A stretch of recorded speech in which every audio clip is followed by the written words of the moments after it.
Action Ninja, OJ over here from PlayerEssence, and welcome to another PE Nintendo Switch and gaming news video. Today, we've got 3 great topics for you guys, so let's go ahead and get right into it. Starting off with the waifu status, Fire Emblem Warriors adds a new Cordelia action trailer. You get the first look of the Pegasus Knight in action. And yo, seriously, this is one of my favorite characters from Fire Emblem Awakening. As many of you guys know, Fire Emblem Awakening is my favorite Fire Emblem game in the whole franchise. So whenever they add a character from that, I'm like, oh man, it gets me excited. And Cordelia is one of my favorites. She's just pretty much perfect in almost every single way. But let's get into this trailer here. She is looking amazing with their Pegasus Knight. So Nintendo and Koei Tecmo has released a brand new action trailer for Fire Emblem Warriors, and this one focuses solely on Cordelia, which was previously revealed a little bit ago in the magazine, the Famitsu magazine, and now we get our first look at her. So Fire Emblem Warriors is due out for the Nintendo Switch and new Nintendo 3DS on September 28th in Japan,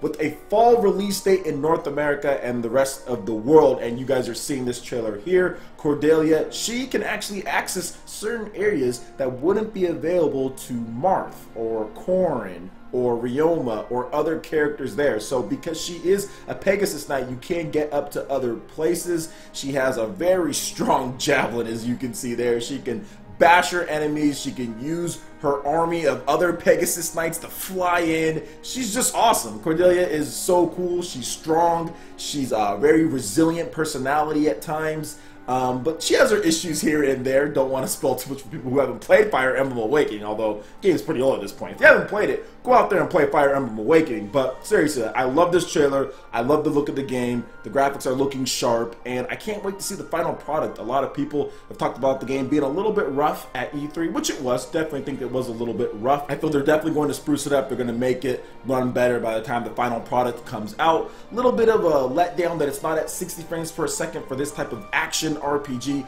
Would have been nice, but either way, I'm still going to enjoy romping through with all the different Fire Emblem characters and enjoying the story. That's actually one of the best things about some of these crossover games, especially with Nintendo with Hyrule Warriors. The story in that game was actually much better than I thought it would be, and Fire Emblem Warriors looks to actually take it up even more, especially with the characters that you can have in that game. It just creates a more compelling story, to me at least, because I've always loved the Fire Emblem stories more than the Legend of Zelda stories. But the whole timeline thing with Zelda can get very interesting. But in terms of just the actual stories in the games, I absolutely love Fire Emblem. So I'm looking forward to the story, looking forward to the combat, looking forward to tearing it up with Cordelia. Are you guys excited for Cordelia and Fire Emblem Warriors? Let me know in the comment section below. And getting into the next article here, Super Meat Boy is coming to the Nintendo Switch. It has been officially confirmed. Finally. So here is a teaser picture of it. And that's all we got, guys. Super Meat Boy is coming to Nintendo Switch. Team Meat has confirmed. A release date was not announced. Super Meat Boy is already on a variety of other platforms. Let's go down them, shall we? PlayStation 4, Xbox 360, Wii U, PC, PS Vita, and Android. I wonder why it's not on iOS, and I wonder why it's not on Xbox One at this point. It's weird that it come to PS Vita, come to PlayStation 4. Wait a minute, there's no PS3 version of the game? I'm pretty sure there's a PS3 version. But anyway, the article that I'm reading off of, that's where it said that the other platforms are on. I thought it was on pretty much everything at this point. I know it was big on Xbox 360. I guess it came to PS4. Whatever the case is, Super Meat Boy, be careful with this game, guys, because the Nintendo Switch, as you all know, is a portable system, and portable systems can often go flying if you throw them, and Super Meat Boy has had the tendencies to make people take their controllers and throw them. So if you're playing in portable mode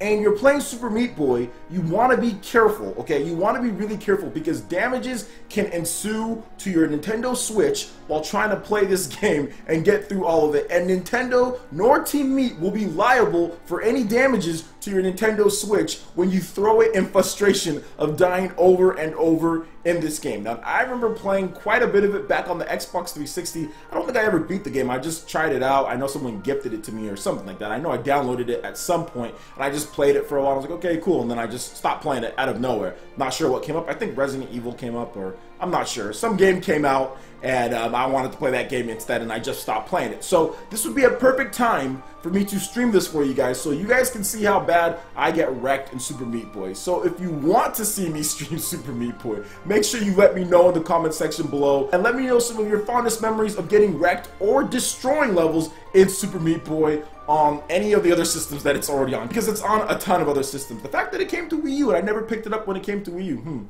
wonder what happened. Not really sure, but anyway, you guys excited for Super Meat Boy coming to Nintendo Switch?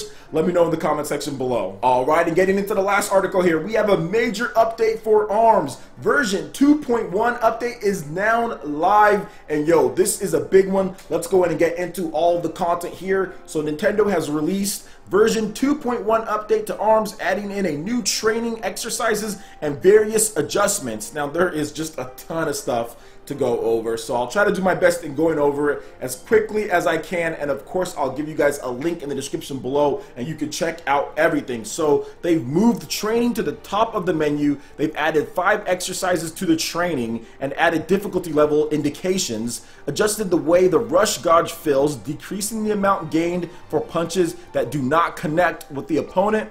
When 3 to 4 players start a battle, instructions on how to switch targets will now be displayed because that was an issue. A cursor will also be displayed above the current target for a set time. Adjusted hitbox sizes for fighters, improving issues where hits were not registered despite looking like hits, and that happened to me all the time as well. And the hitbox sizes, they don't go into finite detail about that, but I'm pretty sure that's going to be a lot better because some of the hitboxes were ridiculous in the game. Now moving on, change the pause, results, and replay menus in training to be more convenient for the best stage in stats, made it harder for less frequent played stages to be selected even if you have a high win ratio on them. Corrected issue that caused the game to hang up when the ending was skipped at a particular time. They have made the following adjustments to some of the fighters and arms. So Master Mummy, as far as his adjustments, increased dash speed, increased movement speed when jumping. Mechanica, increased movement speed when jumping. Kid Cobra, adjusted flotation when performing a jump attack. Bite and Bark, trained Bark to get up quicker.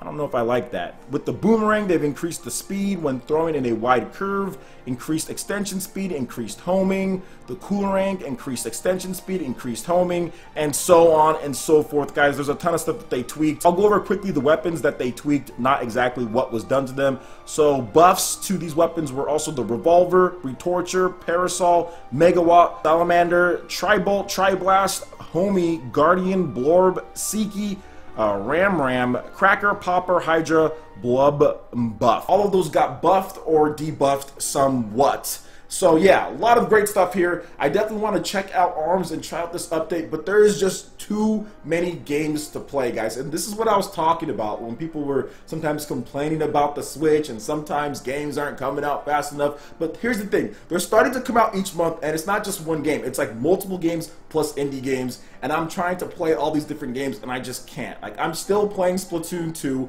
I'm still only ranked like 12 or something like that. I'm still trying to get through the single player. I'm still getting through that game, even though I was still getting through ARMS, even though I was still playing Mario Kart 8 Deluxe, even though I'm still playing The Legend of Zelda Breath of the Wild, and then we have Mario plus Rabbids Kingdom Battle coming out, and then we have Dragon Ball Xenoverse 2, and then we have Pokken Tournament. There's just so many games coming out. And man, I just not enough time in the day, but I'm happy for this update. This will probably increase some people's interest back into the game. It's still selling well. I know that's one thing. It sold 1.18 million units in a couple weeks in the MPD for last month, and I know that Japan, it's still selling in the top 10 as far as sales go, racking anywhere from 5,000 to 7,000 sales each week. So people are still picking it up, people are still enjoying the game, and I still like it myself. I actually played a couple matches the other day, so I'm looking forward to all of these buffs and debuffs. Might have a live stream just testing everything out, playing against you guys. So let me know what you guys think about this update for ARMS. Have you been trying it out? What are your favorite new weapons that got buffed or nerfed? Let me know in the comment section below. I would love to hear you guys' thoughts when it comes to the ARMS 2.1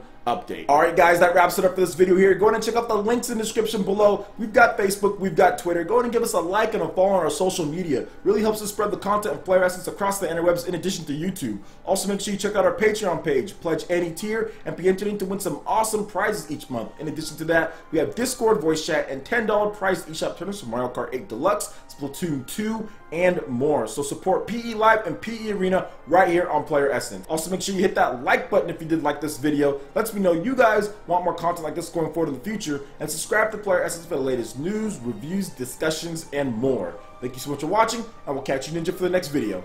Peace.